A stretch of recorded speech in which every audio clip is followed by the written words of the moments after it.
Hi, this is Sterling, the real estate creative, and you're watching Building Blocks.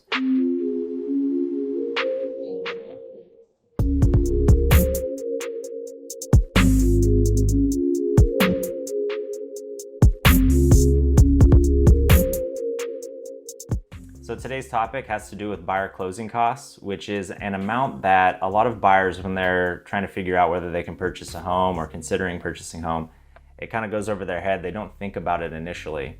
So, they'll think about, all right, what's the purchase price of the home? How much money do I have on hand for my down payment? And then also, what's the loan balance going to be? So they'll think about those things. But you really need to think about the closing costs, which is basically all the other fees and amounts that are involved with purchasing a single family residence or any piece of property for that matter. So when you think about closing costs, you just want to think about it as a catch-all of all these other fees, which we will go over. And we'll be looking at basically a home for $700,000 in Camarillo, California, and what that looks like. We will be going into conventional loan, an FHA loan, a VA loan, so a veteran assistance loan, and then also if you just purchased it straight up with cash. So yeah, let's jump into that right now. All right, so we'll start things off with a conventional loan. This will be at $700,000, like we said. And down payment, 10% is kind of the norm that you'll see. Basically to be considered conventional, there are products that could actually take it all the way down to 3%, but that's a conversation for another time. But typically in between 10 to 20% is what you'll see. Even if you put it at 5%, that is also possible, but majority of the time you're going to see 10%. So we'll put that in here. And then interest rate, so interest rates are still very low. This at the time of this recording, this is going to be in just about mid-September 2021. And, for the average folks, they'll probably get around, low 3s, probably under 3 in a lot of cases. But, just to give a nice spread. Spread it on! We'll just put it at 3.125. And then we're looking at the term. It's most folks are going to be starting out as first-time home buyers at a 30-year fixed rate loan. And then now we get really into the weeds on closing costs here with inspections, which are things that are case-by-case basis. And so we'll kind of put those in here. Let's see if we can break it open. There we go. So we'll put a couple in here. All right, I won't move ahead. So you're always going to have your general inspection when you're purchasing a home. Whoop. Okay, general inspection. Let's say this is a 4-bedroom home. It would probably be about $400 for an inspector to do an inspection on it. And again, this is just general. They're not diagnosing anything necessarily, but they are just making sure things are up to code, what may need to be looked into further. So it's kind of a really good in-depth once-over on the home, so to speak. After that general inspection, you can kind of figure out if you're going to need to have some, deeper dives into, say, a plumber coming out, an electrician, all that good stuff. So for a 4-bedroom home, though, typically in this area, it's about $400. The inspector will probably be at the house for about 3.5 hours. Okay, then after the general inspection, we're going to do a sewer lateral. Whoop. Yep, that's right. Sewer lateral inspection, and for that, it's usually around $300 for this area. And what the inspector is going to be doing, this is going to be a plumber.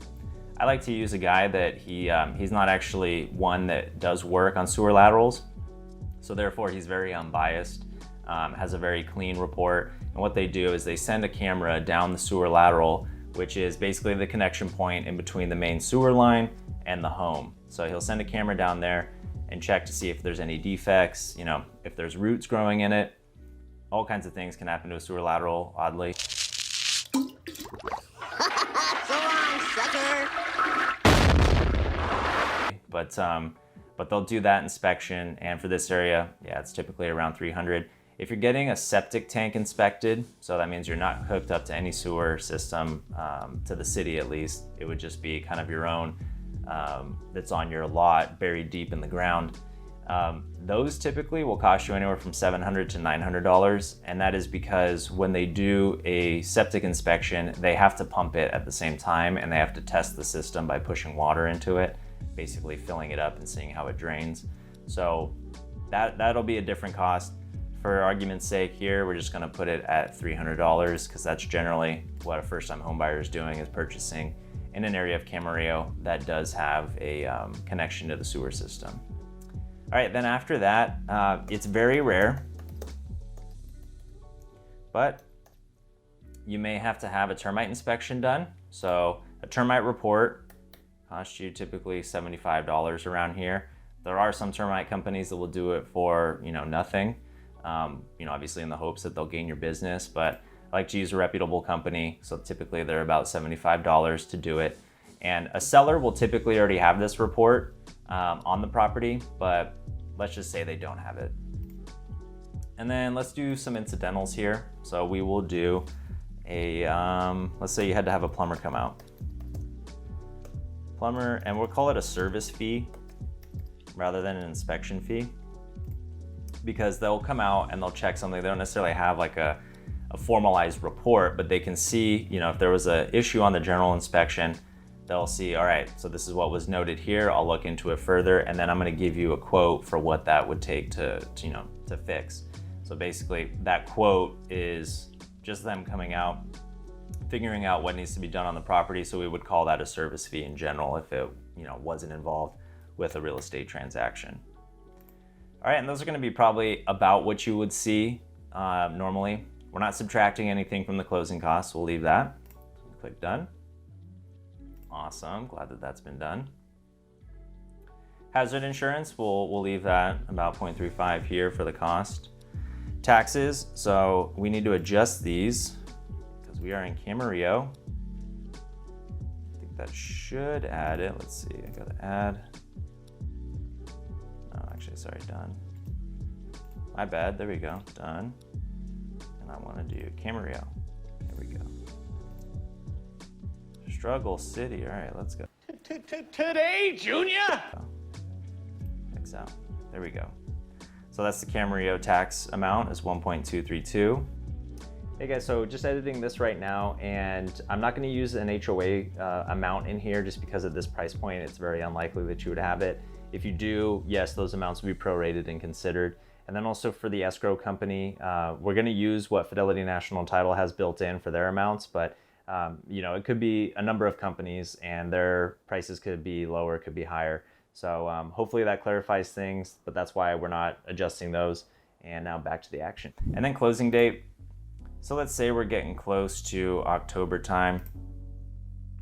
It will probably be the 15th on a Friday. Escrow officers always love it when their transactions end on a Friday. So we'll have that, be there on the 15th, about a month out from now. And then let's compute what our closing costs will be. All right, so we get a full picture of what our monthly amount will be. So principal and interest, taxes, so the prorated amount, what our insurance is gonna be, our home insurance, and then private mortgage insurance, so PMI, you'll hear that a lot. And once you get over 20% equity, this is taken off, this $236 amount, but that's, generally what you're looking at for monthly. And then bring to close, so you can see this is the breakdown. So 10% of 700,000 obviously is 70,000. Then you have your prepaids and then your fixed closing costs. So we'll look into those a little bit deeper. So let's do that right now. So looking at the prepaids, we're at $6,542.08. And what that boils down to is 14 months of insurance, 14 months of taxes, 14 days of interest. And these are all prepaid, essentially because obviously the lender is fronting you a lot of money and they don't want it to fail straight out of the gate. So this kind of hedges against any worst case scenario, hopefully, and ensures that, things can run smoothly for the time being. And then after that, obviously, these are built into your monthly statements and what you're paying. Then we go down to your buyer's conventional closing costs. So these are all the things behind generating, creating the transaction, forms being pulled, all that good stuff. So, and also our inspections. So we have the title policy, so that's at $1,079. And the reason that you have a title policy is basically it's the insurance to ensure that it's legally okay for the seller to transfer this home to a new owner, and there's no that it's clear to do that. There's no cloud, nothing making it a fuzzy or weird scenario. And sometimes, you have sellers paying certain things. You can negotiate a lot of this stuff, but it's just best to keep this boilerplated at that. Escrow fee, so fidelity is around $1,700. You have escrow companies that may be lower, maybe higher. It really all just depends, to some extent, how I look at it as the level of service that you want to experience, and also confidence in that this transaction is going to go through smoothly. Concurrent loan escrow services, so sometimes you may have, maybe you're not a first-time home buyer, and you're purchasing your second home, but you need to sell your other one to get this one. So if you have anything like that, where there's moving pieces, some coordination between offices, that's where this comes into play. Tax search fee, so just, searching with the county and making sure, that they're pulling the right forms, and getting everything aligned for you there. Then you also have the flood certification, depending on what area that you're located in. That's all pretty much due to, FEMA and what they require. Then you also have the endorsement for the title, and these will range based on what other things that you have, to some extent, encumbering the property, whether you have encroachments, so somebody's allowed to go on your property to get to theirs, like a driveway or something like that. You have all kinds of other things that are built in. We're not really going to get into the weeds on that, but let's just boilerplate that at $125. You have a notary fee, about $175. You could find or source somebody maybe a little bit lower, but for the ease of things, you could just kind of anticipate about $175. Then you have your origination fee, so how much the lender takes to basically generate this loan, all the moving pieces that come from that company to do so. So roughly around $6,300. Then you have your processing and funding fee. So again, all the processing, it's kind of back end stuff that it would be too much to break that totally down, but you get the point. And that's with basically generating the loan. And then underwriting. So on your underwriting piece, you have about $350, and that is, you have somebody also endorsing, but rather than the title side, they're looking at it from, your underwriter of the loan. So the person that is ensuring that the processing and all of that is done correctly, that the person that is borrowing is adequately able to do so and qualified. So that's where the underwriting comes in. Then you have the appraisal amount. So an appraiser, $450 is probably about where they're going to be. During the transaction, it is one of your contingencies based on how you negotiated things. But if you're using a loan regardless, you're going to have to get an appraisal. So $750 is a good amount for that payment. Then you have your credit report. So getting your credit pulled, roughly around $35.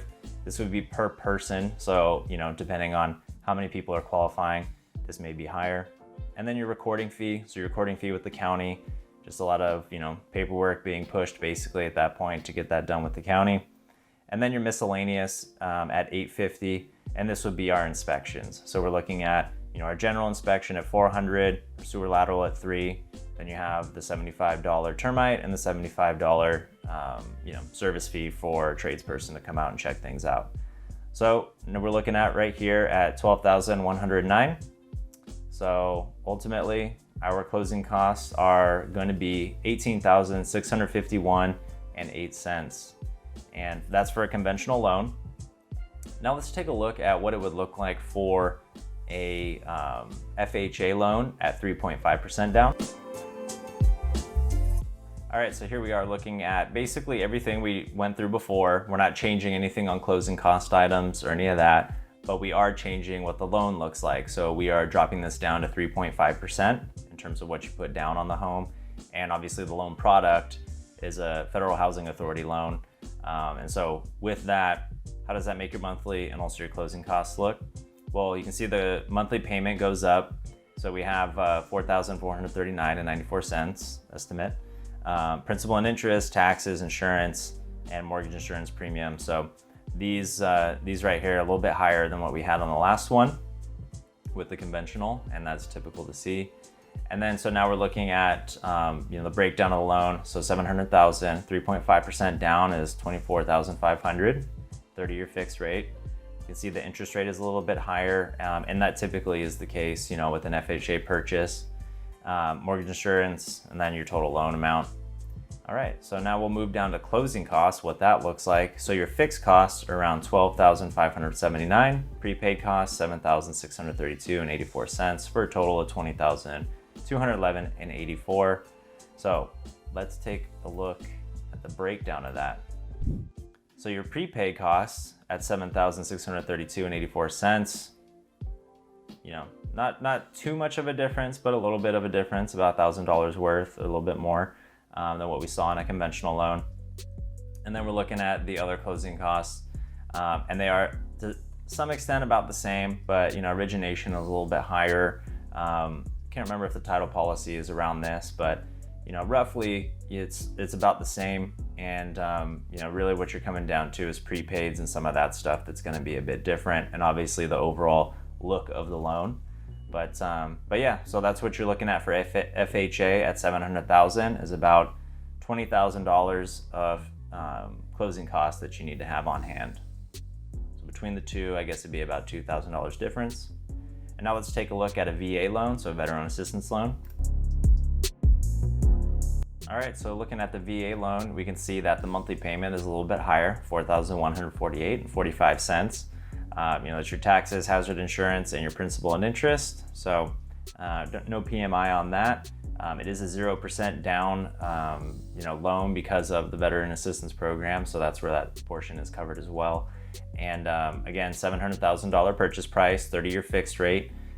You know, we're looking at potentially a, you know, loan amount on the interest at 3.5, but you know, sometimes it can be lower at 3.1 or whatever.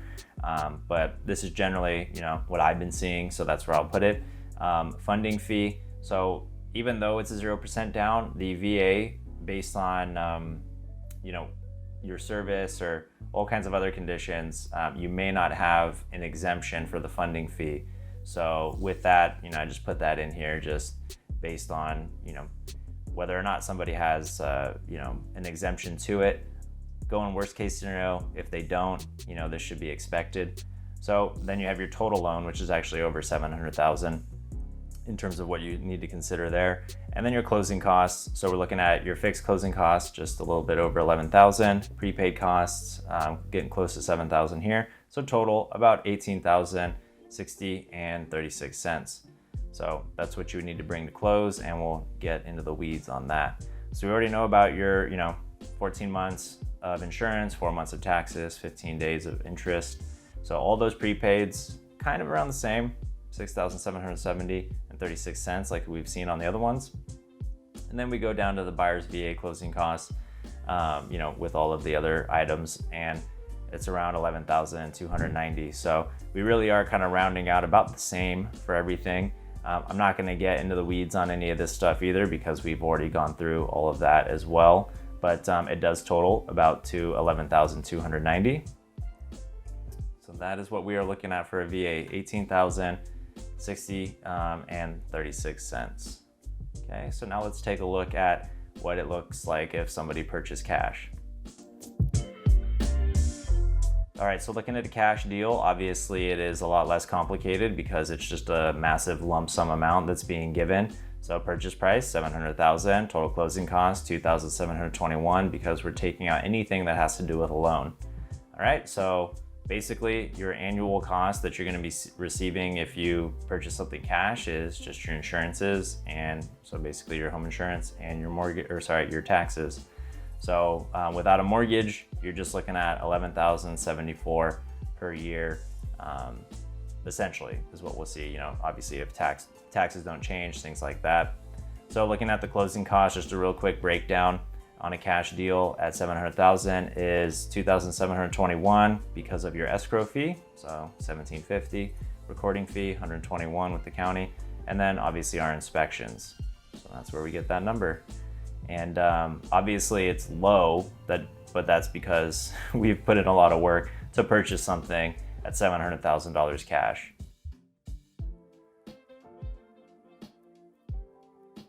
So yeah, looking at all these closing costs, I mean, obviously we could see that it's roughly around $18,000 to $19,000 for a purchase of a home at, you know, obviously taking out the cash offer, but at a purchase of $700,000. And the thing to remember too is, you know, me just showing you these numbers, this is purely an estimate. what we would call this is a buyer cost sheet. So you're just looking at, all the costs that are involved with purchasing a home. You really wouldn't know what the actual costs are until obviously you've moved forward on that home. And you would have an escrow company basically draw up an estimated cost sheet, or how they would bring it at the end of the transaction is called a settlement sheet. So there is a difference between a cost sheet and the settlement sheet, basically in terms of, one is going to be higher, like what I'm producing now, and your settlement sheet will typically be, based on more accurate data, and that would just be exactly what you're going to have to pay for a transaction. But for whenever you're first starting to look at a home or even consider it, you need to have these costs, figured out and put into what you're using to, make that decision. So I hope this has really helped you. And obviously, if you do have any further questions, feel free to reach out. My contact information is below. And again, this is Sterling Granger, the Real Estate Creative, and I'll catch you guys next time.